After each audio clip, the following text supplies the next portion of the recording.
irmãzinha mais nova durante essa pandemia. Eu só tenho a agradecer a Deus, viu? Amém. Pela sua sabedoria. E eu olho você, como você trata a Olívia.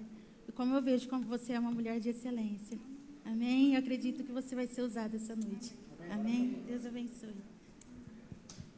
Amém. Boa noite. Feche seus olhos, vamos fazer uma oração. As crianças podem ir para a classe delas. Deus abençoe vocês. Amém? Feche seus olhos. Pai, nós te agradecemos por mais uma oportunidade de estarmos na sua casa, estudando da sua palavra e recebendo de quem você é. Eu declaro que neste momento cada coração aqui é aberto para o toque, para o falar do teu Espírito Santo, que a mensagem que o Senhor tem para as nossas vidas seja entregue, encontre terra boa em nosso coração, que nós possamos provar da transformação e do amor do Senhor sobre nossas vidas. Em nome de Jesus. Amém. Okay. O título da mensagem de hoje é A Mensagem de Deus para Você. É uma mensagem simples, mas eu vejo assim pela minha caminhada com Deus que, por mais simples que ela é a mais transformadora das nossas vidas, que é a mensagem de Cristo. Antes de começar, eu quero convidar cada um de vocês para ter um minutinho. Você pode fechar os seus olhos, abaixar sua cabeça, mas eu quero que você pense neste momento na sua vida, na situação que você está hoje, no seu dia a dia, o que aconteceu essa semana, o momento que você tem passado. Se desliga de todo o resto, de todo mundo que está aí do seu lado, e eu quero que você pense em você. E pense, quem sou eu hoje?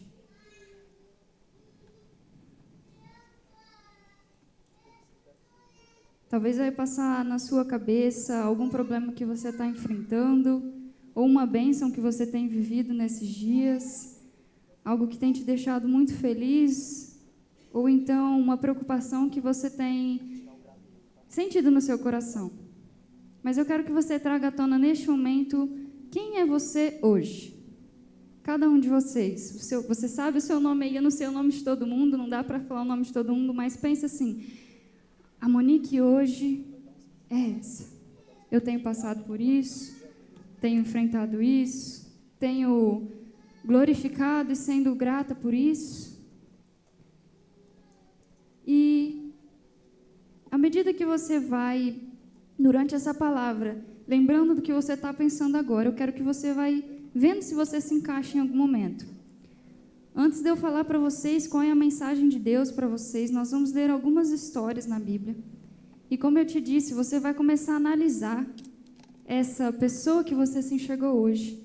E talvez você vai se encaixar em uma dessas histórias. Vamos lá. Primeiro eu quero que você abra sua Bíblia em Lucas 7, no versículo 36. Lucas capítulo 7, versículo 36. Lucas 7, 36. Nós vamos ler até os 50. Hoje nós vamos ler um pouco mais do que talvez estamos acostumados. Eu vou ficar boa parte da ministração aqui no livro de Lucas, então a gente vai ir e voltar um pouco, mas segura aí que vocês vão entender e vai fazer sentido, tá bom? Lucas 7, 36 diz assim: Um fariseu convidou Jesus para jantar. Jesus foi até a casa dele e se sentou para comer. Naquela cidade morava uma mulher de má fama. Fala para quem está do seu lado aí, má fama.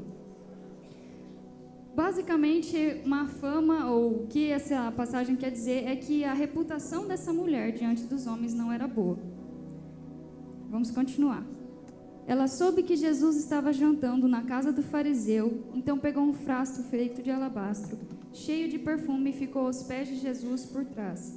Ela chorava e as suas lágrimas molhavam os pés dele. Então ela os enxugou com os seus próprios cabelos, beijava os pés de Jesus e derramava o perfume neles. Quando o fariseu, dono da casa, viu isso, ele pensou, fala assim comigo, pensou. Ele não disse: se este homem fosse de fato um profeta, saberia quem é esta mulher que está tocando nele e a vida de pecado que ela leva. Fala assim comigo, todos pensavam na reputação dela. Jesus então disse ao fariseu, lembra que ele só pensou, mas Jesus respondeu a ele, Simão, tenho uma coisa para lhe dizer. E ele disse, fale, mestre. E Jesus disse, 2 homens tinham uma dívida com um homem que costumava emprestar dinheiro. Um deles devia 500 moedas de prata e outro 50, mas nenhum dos 2 podia pagar ao homem que havia emprestado. Então ele perdoou a dívida de cada um. Qual deles deve estimá-lo mais? Jesus perguntou. E Simão disse, eu acho que é aquele que foi mais perdoado, ou seja, aquele que tinha uma dívida maior. E Jesus disse, você está certo. Então virou-se para a mulher e disse a Simão, você está vendo essa mulher? Quando eu entrei, você não me ofereceu água para lavar os pés, porém ela os lavou com suas lágrimas e os enxugou com seus cabelos. Você não me beijou quando cheguei, ela, porém, não para de beijar os meus pés desde que entrei. Você não pôs azeite perfumado na minha cabeça, porém ela derramou perfume nos meus pés. Eu afirmo a você então que o grande amor que ela mostrou prova seus muitos pecados já foram perdoados. Mas onde pouco é perdoado, pouco amor é mostrado. Então Jesus disse à mulher, seus pecados estão perdoados. Os que estavam sentados à mesa começaram a perguntar, que homem é esse que até perdoa pecados? Mas Jesus disse à mulher, a sua fé salvou você, vá em paz. Então repete de novo comigo. Má reputação. Eu não quero me deter nos detalhes dessa história, porque ela é só um dos exemplos que nós vamos ter hoje. Mas aqui traz um exemplo de uma pessoa que diante dos outros, dos olhos dos homens, ela não era correta. E talvez quando você parou para se imaginar, a hora que eu pedi para você pensar em você, você se enxerga como alguém que por mais que você queira se achegar a Jesus, as outras pessoas te julgam. Elas falam, você? Errado. Faz tanta coisa que não é boa, você não serve para ser de Jesus. Como é que você, fulano de tal, que faz isso, que aqui dentro de casa age assim, às vezes da nossa própria casa, como que você quer se achegar a Jesus? Então, se você pensou no começo dessa ministração e você se enxergou, começa a se encaixar nessa história, aguenta um pouquinho que vai ter resposta. Mas aqui o primeiro exemplo que eu trago para vocês é de uma pessoa que até busca Deus, que tem anseio por Deus, mas as outras pessoas querem parar aquilo que Deus pode fazer na vida delas. Um outro exemplo, agora eu volto um pouquinho ainda em Lucas 7, vamos lá no versículo 1. Lucas 7, 1.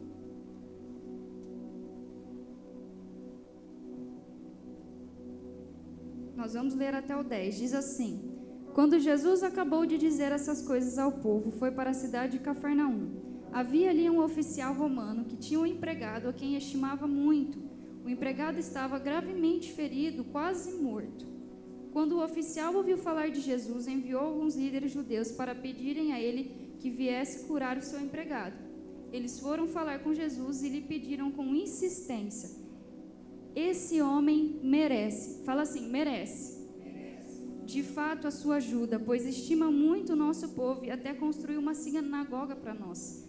Então Jesus foi com eles, porém quando estava perto da casa, o oficial romano mandou alguns amigos dizerem a Jesus, Senhor, não se incomode, pois eu não mereço. Fala comigo, eu não mereço que entre na minha casa. E acho também que não mereço a honra de falar pessoalmente com o Senhor, dê somente uma ordem e meu empregado ficará bom. Eu também estou debaixo da autoridade de oficiais superiores e tenho soldados que obedecem às minhas ordens. Digo para um, vá lá, e ele vai. Digo para o outro, venha cá, e ele vem. E digo também para o meu empregado, faça isto, e ele faz. Jesus ficou muito admirado quando ouviu isso, então virou-se para a multidão que o seguia e disse, eu afirmo a vocês que nunca vi tanta fé, nem mesmo entre o povo de Israel. Aí os amigos do oficial voltaram para a casa dele e encontraram o empregado curado. Aqui é um outro exemplo que nós também não vamos nos deter na história, mas talvez quando você pensou lá no começo da ministração, você se viu como esse soldado, esse oficial romano. Sabe o que ele era? Ele era um homem bom. Quando os homens que ele mandaram falar com Jesus foram pedir ajuda, eles falaram o quê? Este homem merece, porque ele é bom. Ele fez até uma sinagoga para a gente. Ou seja, aqui é a representação de uma pessoa que ela tinha muito carinho pela sua volta, muito carinho por quem estava até abaixo dela. E quando ele pede para Jesus curar o seu empregado, sabe o que isso significa? Às vezes você é uma pessoa muito boa, você faz coisas boas, diferente do primeiro exemplo, que era uma mulher que tinha uma reputação má, que fazia coisas ruins. Mas às vezes você fala, não, eu não sou uma pessoa que faz coisas ruins. E você até acredita que quem está abaixo ou perto de você merece ser tocado por Jesus, mas você não. Os empregados disseram, este homem merece a sua ajuda, Jesus. Mas quando ele manda a mensagem, Jesus, não venha, pois eu não mereço. Então talvez você se enxerga hoje como alguém que é bom, que faz o certo, mas você não merece o encontro com Jesus. Você não merece que Jesus faça algo diferente na sua vida. Você olha e fala, ó, o meu empregado, e até essa pessoa que, entre aspas, é menor do que eu acredito que Deus pode tocar essa pessoa, mas eu não. Não chegue perto de mim, porque eu não tenho honra. É uma honra tão grande que não me cabe falar contigo. E esse é o outro exemplo. Um homem bom, que desejava a Jesus, mas que não se via merecedor. Vamos pular para o próximo exemplo. Ainda em Lucas, só que agora a gente vai voltar um pouquinho. Lucas 5, Lucas capítulo 5, versículo 12. Gente, eu estou correndo um pouco para guardar um espaço melhor e um tempo melhor para o que é a mensagem de hoje. Essa é a introdução. Lucas 5, 12. Diz assim, certa vez Jesus estava numa cidade onde havia um homem que tinha o corpo todo coberto de lepra. Quando viu Jesus, o leproso se ajoelhou diante dele, encostou o rosto no chão e pediu, Senhor, eu sei que o Senhor pode me curar se quiser. Jesus estendeu a mão, tocou nele e disse, sim, eu quero, você está curado. No mesmo instante, a lepra desapareceu. Então Jesus lhe deu esta ordem, escute, não conte isso a ninguém, mas vá pedir ao sacerdote que examine você. Depois, a fim de provar para que todos que está curado vá oferecer sacrifício que Moisés ordenou. Mas as notícias a respeito de Jesus se espalhavam ainda mais, e muita gente vinha para ouvi-lo e para ser curado de suas doenças. Aqui um outro exemplo, o nosso terceiro exemplo de hoje é um homem leproso que pede cura e é curado por Deus. E sabe o que significa? Como que a gente se encaixa talvez nessa história? Talvez você está aqui hoje e existe algo aí na sua vida. Pode ser físico, como essa doença. Pode ser no seu coração, nas suas emoções. Pode ser na sua família, na sua vida profissional, eu não sei. Só você sabe o que você pensou aí no começo, quando eu pedi para você se imaginar. Mas talvez tenha algo aí dentro de você, que não é de hoje, mas é como se fosse uma lepra, que aos poucos ela vai tirando a vida de você. Ela vai consumindo você.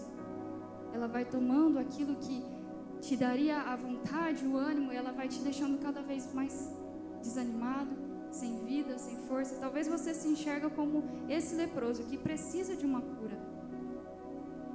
Quarto exemplo. Agora nós vamos para Lucas 18. Lucas capítulo 18, no versículo 35. Lucas 18, 35. Diz assim, Jesus já estava chegando perto da cidade de Jericó. Acontece que um cego estava sentado na beira do caminho pedindo esmola. Quando ouviu a multidão passando, ele perguntou o que era aquilo. E disseram, é Jesus de Nazaré que está passando. Aí o cego começou a gritar, Jesus, filho de Davi, tenha pena de mim. As pessoas que iam na frente o repreenderam e mandaram que ele calasse a boca, mas ele gritava ainda mais, Jesus, filho de Davi, tenha pena de mim. Então Jesus parou e mandou que trouxessem o cego. Quando ele chegou perto, Jesus perguntou, o que é que você quer que eu faça? Senhor, eu quero ver de novo, respondeu ele. Então Jesus disse, veja, você está curado porque teve fé. No mesmo instante, o homem começou a ver e dando glória a Deus foi seguindo Jesus. E todos os que viram isso começaram a louvar a Deus. O quarto exemplo é desse homem cego. E eu não sei se a sua Bíblia traz isso, mas a minha Bíblia aqui traz o título dessa passagem como Jesus por um mendigo cego. Aqui fala que ele estava à beira do caminho pedindo esmolas. E isso dá a entender que era alguém que não tinha casa, não tinha recurso. E talvez você se vê como este homem. Você não tem recursos, e não só materiais, tá, gente? Recursos, talvez na sua casa. Talvez você está passando por um momento que você já não vê recursos ou uma solução para a situação que você está vivendo na sua família. Talvez você já se vê sem recursos na sua vida profissional. Você tenta, busca, e por mais que tenha trabalhado, você não consegue romper. E além de não ter recursos, ele era um homem cego. Sabe o que significa alguém cego? É alguém que não tem visão, ou seja, essa pessoa não tem perspectiva de vida. Talvez você está aqui hoje e além de não se ver com recursos em suas mãos, você não tem perspectiva de um futuro bom para você.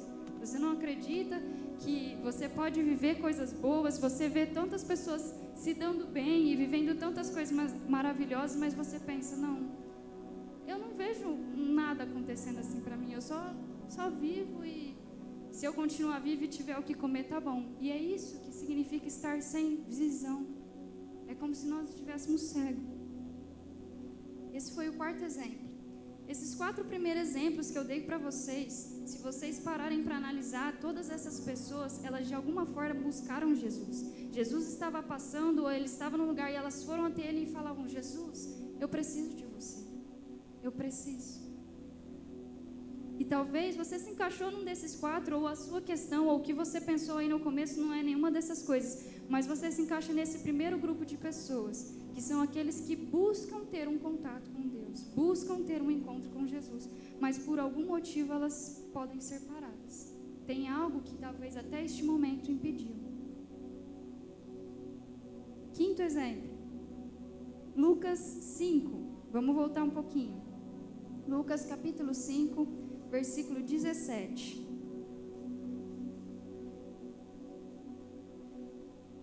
Lucas 5, 17 diz assim: Um dia Jesus estava ensinando e alguns fariseus e alguns mestres da lei estavam sentados perto dele.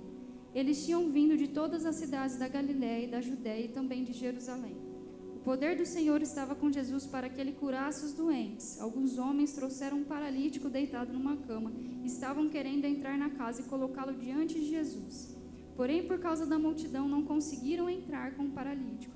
Então o carregaram para cima do telhado, fizeram a abertura nas telhas e desceram na sua cama em frente de Jesus, no meio das pessoas que estavam ali. Jesus viu que eles tinham fé e disse ao paralítico: Meu amigo, seus pecados estão perdoados. Os mestres das leis e fariseus começaram a pensar: quem é este homem que blasfema contra Deus dessa maneira?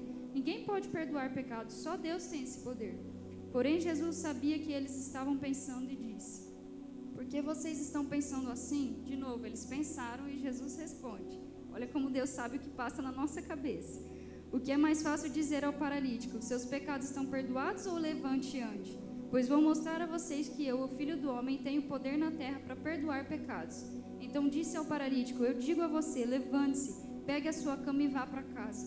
No mesmo instante, o homem se levantou diante de todos, pegou a cama e foi para casa, louvando a Deus. Todos ficaram muito admirados e cheios de medo, louvaram a Deus dizendo: Que coisa maravilhosa nós vimos hoje. Aqui um outro exemplo é de um homem paralítico que não tinha condições de chegar diante de Deus, diante de Jesus, mas que ele tinha amigos que tinham condições e tinham a fé. Talvez você não é um desses primeiros exemplos que tem o anseio por ter um encontro com Jesus, mas você não tem condições e você também não acredita. Talvez você está aqui porque alguém te trouxe aqui hoje, principalmente se você é um visitante. E mesmo que você não tenha, sabe o que eu tenho para te dizer? Jesus, ele quer tanto se encontrar com você que a fé de quem está perto de você pode te trazer para esse encontro.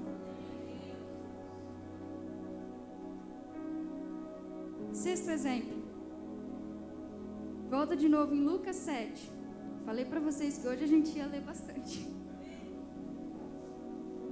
Lucas 7, 11, versículo 11. Pouco tempo depois, Jesus foi para uma cidade chamada Naim. Os seus discípulos e uma grande multidão foram com ele. Quando ele estava chegando perto do portão da cidade, ia saindo o enterro. O defunto era o filho único de uma viúva, e muita gente da cidade ia com ela.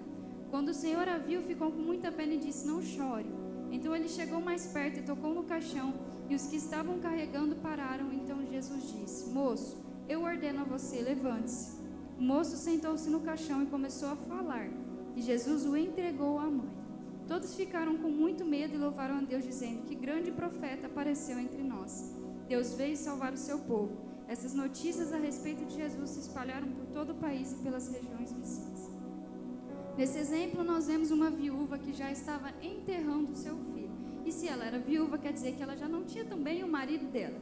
Então você imagina, ela não tinha nem o amor da vida dela, ou a pessoa que seria mais importante agora também perdeu o filho.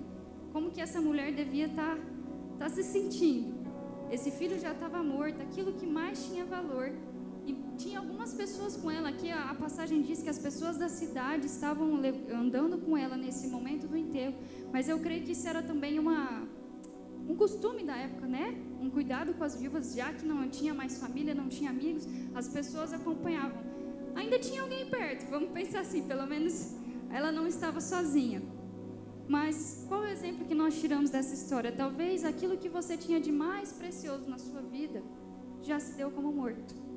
Talvez é um dom, uma habilidade, talvez é a sua vontade de romper na vida, talvez é alguém que Deus tirou da sua vida, talvez não foi Deus, talvez simplesmente você perdeu porque nós estamos sujeitos às leis naturais dessa terra. Talvez aquilo, eu não sei o que é mais importante para você, mas talvez tenha algo que fosse de muito valor na sua vida. Talvez era um relacionamento que você teve, alguém que você amava muito e você acreditava que era a pessoa para sua vida e se foi. Não necessariamente morrendo, mas se foi. E você se vê como essa viúva que estava ali sepultando, enterrando aquilo que mais tinha valor. Você está vivendo este momento tão difícil, você pensa, agora eu não tenho mais nada. O último exemplo da noite, o sétimo exemplo, é em Lucas 8. Abra comigo Lucas 8, 26. Lucas 8, 26. Diz assim: Jesus e os discípulos chegaram à região de Gerasa, no lado leste do lago da Galileia. Assim que Jesus saiu do barco, um homem daquela cidade foi encontrar-se com ele. Este homem estava dominado por demônios. Fazia muito tempo que ele andava sem roupas e não morava numa casa, mas vivia nos túmulos do cemitério. Quando viu Jesus, o homem deu um grito, caiu no chão diante dele e disse bem alto: Jesus, filho do Deus Altíssimo, o que o Senhor quer de mim? Por favor, não me castigue. Ele disse isso porque Jesus havia mandado o espírito mau sair dele e esse espírito havia agarrado muitas vezes. As pessoas chegaram até amarrar os seus pés e as mãos do homem com correntes de ferro, mas ele as quebrava e o demônio levava para o deserto. Então Jesus perguntou a ele: como é que se chama? E respondeu: o meu nome é Multidão. Disse isso porque muitos demônios tinham entrado nele. Aí os demônios começaram a pedir com insistência a Jesus que os mandasse para o abismo, não os mandasse para o abismo. Muitos porcos estavam comendo no morro ali perto. Os demônios pediram com insistência a Jesus: deixe-nos entrar nos porcos. E Jesus deixou. Então eles saíram do homem, entraram nos porcos, e esses se atiraram morro abaixo para dentro do lago e se afogaram. Quando os homens que estavam tomando conta dos porcos viram o que havia acontecido, fugiram e espalharam a notícia na cidade e nos seus arredores. Muita gente foi ver o que havia acontecido. Quando chegaram perto de Jesus, viram um homem de quem havia saído os demônios. Presta atenção como este homem estava. Ficaram assustados porque ele estava sentado aos pés de Jesus, vestido no seu perfeito juízo. Os que haviam visto tudo contaram ao povo como o homem tinha sido curado. E aí toda a gente da região ficou com muito medo e pediu que Jesus saísse da terra deles. Então subiu no barco e foi embora. E o homem de quem os demônios tinham saído implorou a Jesus: me deixa ir com o Senhor. Mas Jesus o mandou embora dizendo: volte para casa e conte o que Deus fez para você. Então o homem foi pela cidade contando o que Jesus tinha feito. Não sei se você já tinha visto essa história, é uma história estranha, né? Você pensar num homem, ele vivia num cemitério, nu, com demônios no corpo dele, provavelmente ficava gritando coisas sem sentido durante o dia. As pessoas já tinham tentado prender ele, não sei que tipo de atitude que ele tinha quando estava, tomado pelos demônios, mas não resolvia. Então as pessoas também já deixavam ele lá vivendo no cemitério, e como se a gente não tem mais o que fazer. E esse homem, ele vivia não só espiritualmente preso e dominado pelo poder das trevas, mas fisicamente ele já se encontrava vagando como se fosse no vale da sombra da morte, aonde está o que já morreu. E talvez, com esse mais exemplo, você se sente alguém perdido, onde as pessoas, diferente dos outros exemplos, que a viúva ainda tinha as pessoas da cidade, ou o paralítico que tinha os amigos que o levavam para Jesus, você olha à sua volta e já não vê ninguém que se importe, que o estime como o oficial romano estimava os seus subordinados. Talvez você de verdade se sente, eu me sinto como caminhando num cemitério, morto-vivo. Eu não tenho mais nada, eu não tenho mais ninguém, eu não tenho roupas, eu não tenho casa, eu não tenho nada. Este homem fala de alguém que toda a sua esperança já tinha ido embora. E esse 7º exemplo fecha o nosso 3º grupo, que é, talvez você não buscou e não busca um encontro com Jesus, e não tem ninguém que te leve. Lembre do primeiro grupo? Pessoas que tinham questões, barreiras e coisas que podiam até impedir de chegar a Jesus, mas elas buscavam de alguma forma. O segundo grupo, pessoas que não buscavam a Jesus, mas pessoas ao lado delas queriam levá-lo, e a fé daquele que estava próximo fazia com que eles fossem alcançados. Agora, esse último grupo, tanto da viúva quanto deste homem, são pessoas que não buscaram por Jesus e ninguém levou eles até Jesus. Mas sabe o que acontece? Jesus encontra eles. Isso significa que mesmo que você não busque, ou mesmo que ninguém perto de você te leve a ter um encontro com Jesus, Ele vai te encontrar, de uma maneira ou de outra. Mesmo que você esteja no vale das sombras das mortes, mesmo que você esteja como este homem, caminhando por um cemitério, sem nada, sem nem a roupa do corpo, sem ninguém ao menos perto para pedir uma ajuda, Jesus, Ele te encontra onde você está. E eu dei todos esses exemplos para começar a mensagem, porque, como eu disse no começo, eu quero que você pense, quem é você hoje? Qual é a situação que você se encontra? Só você e o próprio Deus sabe. Como a gente viu, Jesus, ele sabia o que passava no pensamento das pessoas. Eu não sei, mas eu sei que Deus tem uma mensagem para você hoje. A gente não vai abrir tanto agora a Bíblia, mas eu quero que você abra mais um pouquinho comigo, lá em Efésios, capítulo 1, versículo 4. Efésios, capítulo 1, versículo 4. Porque eu vou te contar agora qual que é a mensagem de Deus para você. Diz assim: antes da criação do mundo, Deus já nos havia escolhido para sermos dele por meio da nossa união com Cristo, a fim de pertencermos somente a Deus e nos apresentarmos diante dele sem culpa, por causa do seu, fala assim comigo, amor por mim. Deus já havia resolvido, diz assim, resolvido, que me tornaria seu filho por meio de Jesus, pois este era o seu prazer e a sua vontade. Sabe qual é a mensagem que Deus tem para cada um de vocês aqui? Não importa como você chegou a esse encontro, não importa se foi você que ansiou por isso, se foi alguém que te trouxe, ou se você nem está me buscando e simplesmente você passou aqui e alguma coisa te empurrou para dentro dessa porta. O que importa é o que eu tenho para vocês. Sabe o que é? Desde a criação do mundo, eu resolvi que você seria o meu filho, porque eu te amo de uma forma tão grande, e aquilo que eu desejo é estar com você. Amém. Deus, ele deseja se unir a nós, criar uma aliança, um relacionamento conosco. Não precisa abrir, mas lá em 1 João 4, 15 e 16 diz assim: todo aquele que afirma que Jesus é o Filho de Deus, Deus vive unido com ele e ele vive unido com Deus. Sabe o que isso quer dizer? Quando você, a partir desse encontro, como eu disse, não importa como você chegou a esse encontro, não importa quem você se viu diante desse encontro. Aqui vemos tantos exemplos de pessoas que tinham vários motivos para não crerem ou não serem tocados por Jesus, e mesmo assim aconteceu. Não importa. Deus, ele quer se unir com você, e quando você resolve se abrir para isso, a sua vida começa a ser mudada.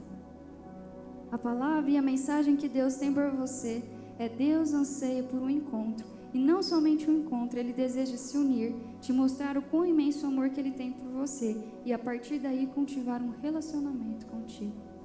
Em João 3,16, também não precisa abrir, eu acredito que muitos de vocês conhecem, mas diz: porque Deus amou o mundo tanto, fala assim, tanto, que deu seu único filho, para que todo aquele que nele crer não morra, mas tenha vida eterna. Pois Deus mandou o seu filho para salvar o mundo e não para julgá-lo. Nós vimos aqui tantos exemplos, e como eu disse, talvez eu não citei exatamente, ou foi ilustrado nessas histórias, aquilo que você está passando, mas você sabe Mas sabe o que pode acontecer? A gente se vê como essas pessoas e a gente pensa assim, eu não posso crer em Jesus, eu não posso aceitar o que Jesus fez por mim, porque a partir do momento que ele chegar perto de mim, ele vai ver isso, ele vai ver aquilo, ele vai me julgar. E os meus erros e as minhas falhas, eu, ser humano tão pequenininho que não sou capaz de nada, a hora que Jesus chegar perto de mim, não vai ter como eu ser transformado, porque esse sou eu. E aqui, todas as histórias que nós lemos e outros exemplos na Bíblia, você pode ver que não importa como a pessoa estava, aonde ela estava. Gente, um cemitério. Você sabe o que é esse cemitério? É como se você se enxergasse no poço mais profundo que existe. Talvez você não está nesse momento hoje, mas já passou por um momento assim, mas talvez você está. Talvez você fala, Monique, eu não sou nenhum dos exemplos, eu sou uma junção de todos eles. Eu não tenho recursos, eu não tenho as pessoas, eu não tenho perspectiva da minha vida, eu não acho que eu mereço, eu estou num estado que eu já não sei mais o que eu faço. E como que você lê para mim e fala que Jesus, ele deu seu filho para que todo aquele que nele crê tenha vida eterna? Você pensa, como que eu vou fazer isso? Porque a hora que Jesus me vê e entender quem eu sou, não tem como, não vai ter como ele operar na minha vida. Jesus foi enviado do mundo para que você não fosse julgado pelo que você é, tem ou por onde você se encontra, mas que você fosse alcançado e pudesse se achegar àquele que te criou, te ama e te espera. Não importa onde você está, não importa quem você é, não importa que você não tem, talvez, a condição financeira que as pessoas perto de você tenham, não importa que você não conquistou tantas coisas como outras pessoas perto de você conquistaram, não importa. Ele de verdade te ama. De verdade quer estar perto de você. Como diz aqui que nós lemos desde a criação do mundo. E não é, Monique, porque eu estou aqui em cima falando, não é os pastores que tem aqui, ou não é as pessoas que já frequentam a igreja, porque talvez você pensar, quem já está aqui são corretos, né? São santos. Não, não é. Do jeito que você é, com todos os seus defeitos, no lugar que você está, lembra do que você pensou no começo. Quem é você hoje? Essa pessoa, Deus te ama. Ele te quer, Ele te anseia. A Bíblia diz que nós somos o prazer do Senhor. Você tem noção que é isso? Que o maior ser desse mundo, a coisa mais poderosa, Ele anseia por você? Você. Ah, Monique, mas tem quantos bilhões de pessoas que já passaram pela Terra? Por que eu sou importante? Porque Ele disse que você é. Porque diz que Deus amou o mundo tanto. E esse mundo, gente, a palavra no original não é só o mundo, é o universo inteiro. Deus amou tanto cada um de vocês, cada pedacinho de vocês. E Ele decidiu desde lá o começo, você vai ser meu filho, porque eu acho prazer em você, é por isso que você pode. Quando você decidir abrir a porta do seu coração, assim como diz em Apocalipse 3:20, escutem, eu estou à porta e bato. Se alguém ouvir a minha voz e abrir, eu entrarei na sua casa. Se você, frente a esse encontro, esse chamado, se você buscou, se alguém te trouxe, ou se Deus te trouxe de alguma maneira, se você abre o seu coração da sua casa para esse chamado e permite que Ele entre, muita coisa acontece, gente. E agora a gente vai para o final, mas eu vou te contar o que acontece. Lá em Efésios, eu quero que você pula para o capítulo 3. Efésios 3. Efésios 3, 17. Eu acho que os pré-adolescentes que estão aqui, eu não sei se todos sabem, por muitos anos eu e meu esposo cuidamos dos pré-adolescentes, eles já devem estar cansados de ouvir essa passagem, porque eu sempre falo, gente, mas não tem como. Para mim, essa passagem é o que resume melhor o amor de Deus para nossas vidas. Então diz assim, Efésios 3:17, peço também que por meio da fé, Cristo viva no coração de vocês, e oro para que vocês tenham raízes e alicerces no amor, para que assim, junto com todo o povo de Deus, vocês possam compreender o amor de Cristo em toda a sua largura, comprimento, altura e profundidade. Fala comigo, largura, comprimento, altura e profundidade. Gente, sabe o que significa? Significa que o amor de Deus é tão grande por você que não importa o quanto você percorra, é tão largo que você não consegue alcançar o fim. Não importa o quanto você olha à sua volta e talvez veja barreiras que foram construídas, é tão comprido que você não consegue ver fim. Não importa a montanha mais alta que você tenha para subir ou o problema mais difícil que você tem para enfrentar, o amor de Deus é maior. E não importa, assim como nós vimos nessa história, a profundidade é imensa. Não importa qual é o poço mais profundo que você se encontra, Deus te encontra lá. Glória a Deus.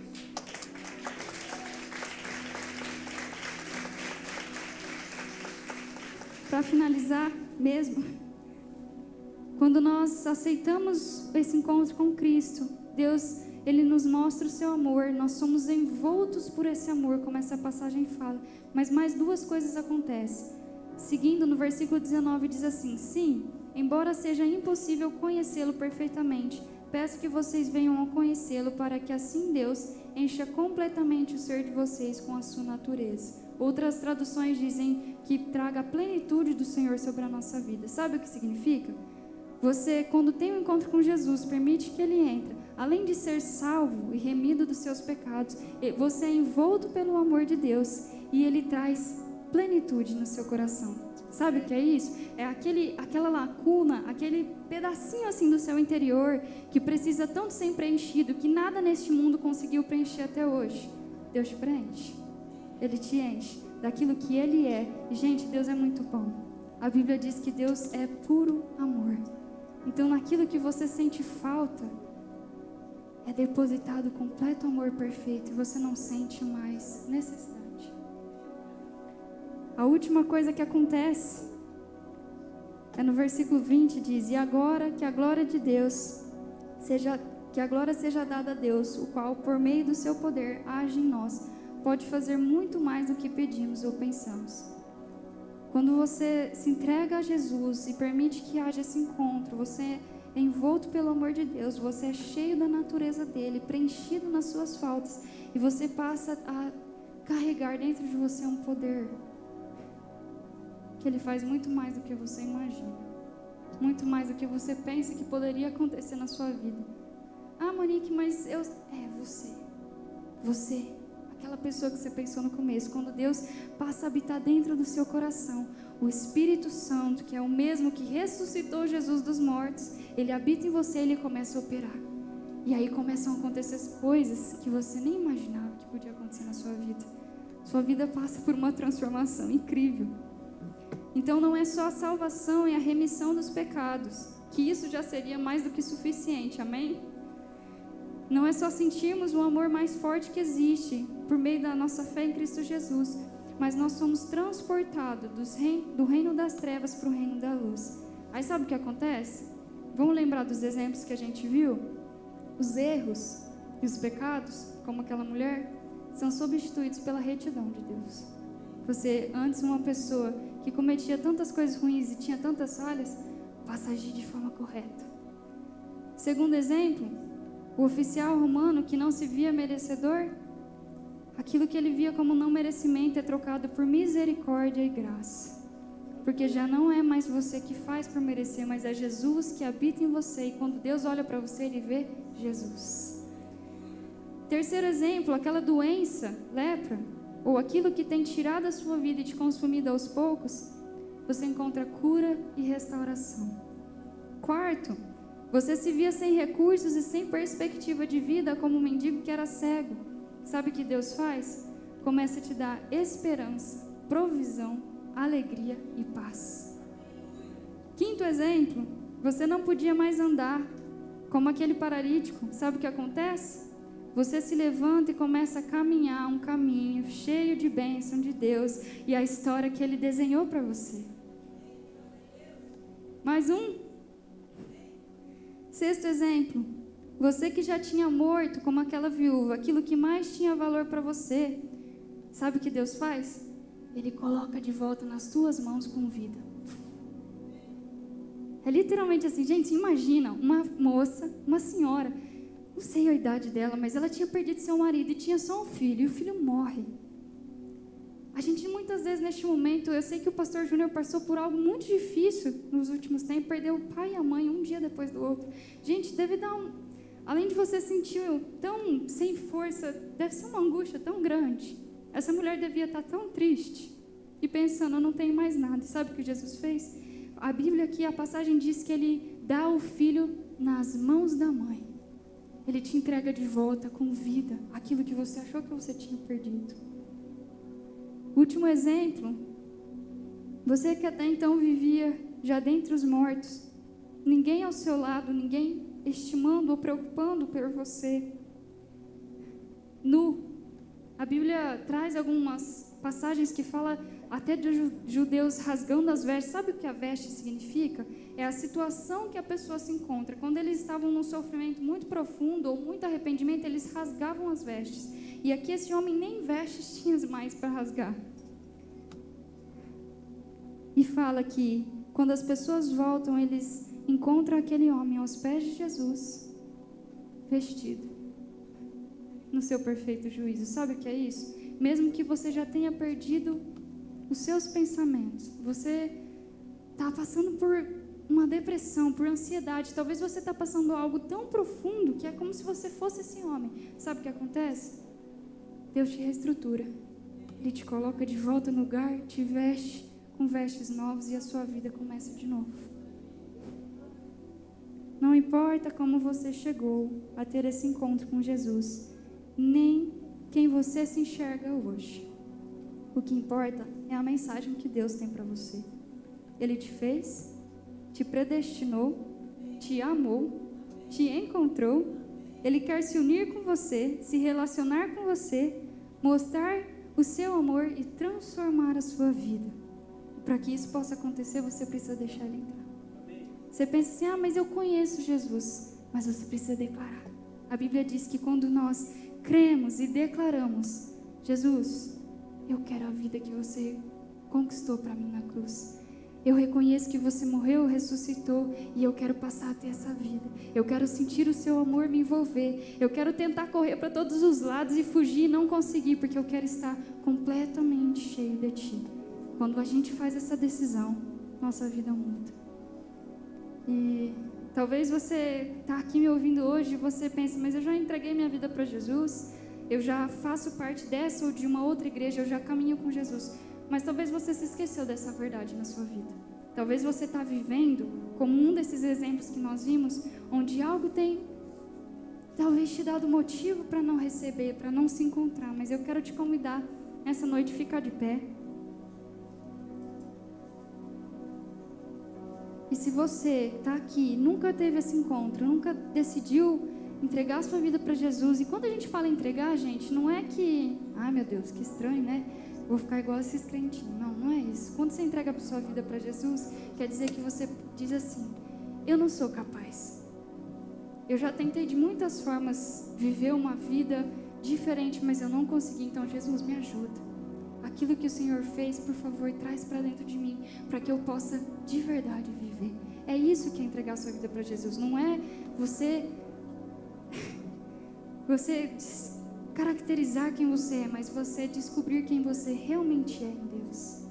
Então eu quero te convidar, se você está aqui hoje e você nunca fez essa oração, mas você sentiu no coração e você quer dizer, eu quero que Jesus habite dentro de mim, eu quero que o Espírito Santo more no meu coração, eu quero sentir esse amor, eu quero sentir essa transformação, eu quero ser cheio e preenchido por Deus, e eu também quero ver um poder que faça muito mais do que eu imagino.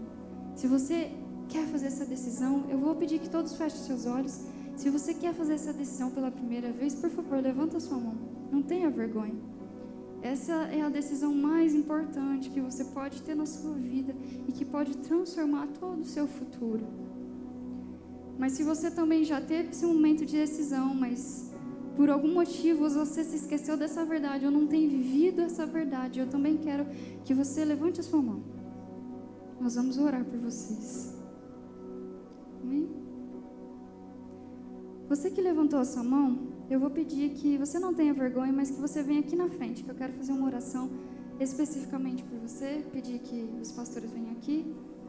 E se você não levantou, mas por algum motivo está com vergonha ou está sentindo isso aí, pode ficar no seu lugar, eu também vou orar por você.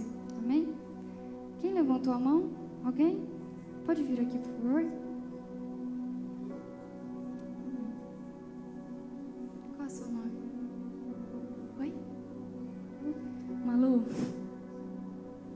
Que bom que você tomou essa decisão. Você não tem noção de como Jesus pode transformar a sua vida. Eu sei porque Ele fez isso com a minha.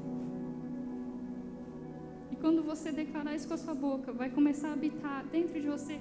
A Bíblia diz, gente, que quando nós aceitamos Jesus, o Espírito Santo passa a habitar em nós. E sabe o que é isso? Sabe o que é a graça de Deus? É o próprio Deus vivendo dentro de você. Aí Ele começa a fluir de dentro para fora. É esse o poder que age. Qual o seu nome? Letícia. Que bom que você está aqui. Quero que vocês repitam essa oração comigo, tá bom?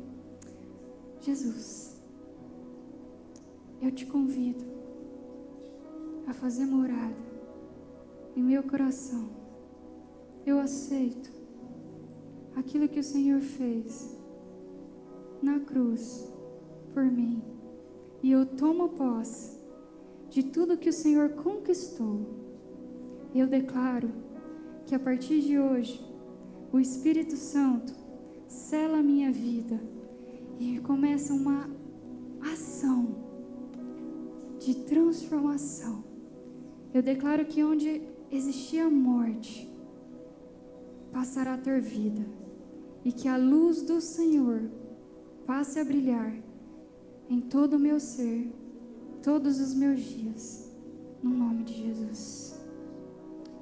Também quero orar pelos outros que talvez não estão aqui na frente, mas que de alguma forma foram tocados por essa palavra. Abra suas mãos. Pai, eu declaro no poder do seu nome, que cada pessoa aqui que foi tocada por essa palavra que veio do Senhor, que eles possam ser selados com essa verdade. Que se alguém aqui esqueceu ou não tem vivido com base na verdade, que é aquilo que Cristo conquistou para nós, que nessa noite eles sejam renovados e que eles possam sair deste lugar, não como entraram, mas com muito ânimo, muita alegria, paz e uma esperança imensa para começar uma vida nova de novo. Eu declaro no nome de Jesus que se tem algo na sua vida que você via como morto, ou que você já não via esperança, eu declaro que neste momento Deus traz a vida e coloca nas tuas mãos. Eu declaro que se você tem falhas ou pecados, erros, que você possa estar cometendo, que o Senhor transforme em retidão. Eu declaro que se tem algo na sua vida, como uma lepra, que tem consumido a sua energia e tem tirado o seu poder de atuação, eu declaro que você se torna agora protagonista da sua vida e nada vai te parar. Eu declaro no nome de Jesus que mesmo que você esteja no vale da sombra da morte, no lugar mais profundo e no abismo mais profundo, sem nem pessoas perto de você, que neste momento Deus te levanta, te põe vestes novas, traz você para o perfeito juízo e também te abençoa com pessoas que estarão ao seu lado para te fazer grande. Pai, nós te agradecemos por essa noite, por essa palavra que o Senhor trouxe primeiramente ao meu coração. Te agradecemos pelo seu amor que nos escolheu desde o início, antes mesmo de tudo que nós entendemos e conhecemos. Que nós possamos ser cada dia preenchidos pelo seu amor, Deus. Leva cada um em segurança e com essa verdade no seu coração. No nome de Jesus. Amém.